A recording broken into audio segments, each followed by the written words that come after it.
अमल को झूठे दिलासे देने के बाद जब शाहनवाज शाह अमल के घर जाएगा, उससे मिलने की कोशिश करेगा, तो अब की बार अमल के वालिद सीना तानकर सामने आ जाएंगे और कहने लगेंगे, चले जाओ यहाँ से, आइंदा के बाद इस तरफ मत मुंह करना, मेरी बेटी को अब तुम्हारी कोई ज़रूरत नहीं है, बहुत बेवकूफ़ बना लिया तुम लोगों ने हमें। वहीं दूसरी तरफ मेहरुन्निसा को अब शाहनवाज शाह और समन शाह की सारी चालों और साजिशों का पता चल चुका है।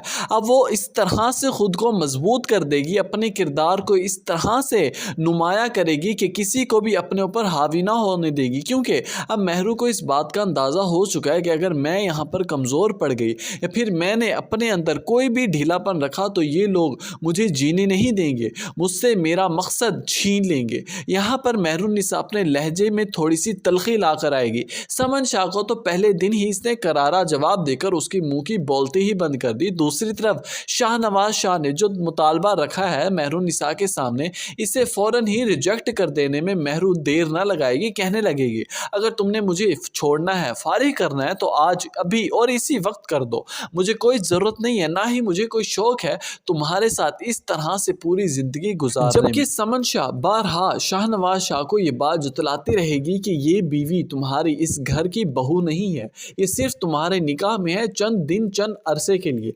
जिस तरह जैन इस घर में आएगा उसी तरह ये उसी दिन ही वापस जाएगी।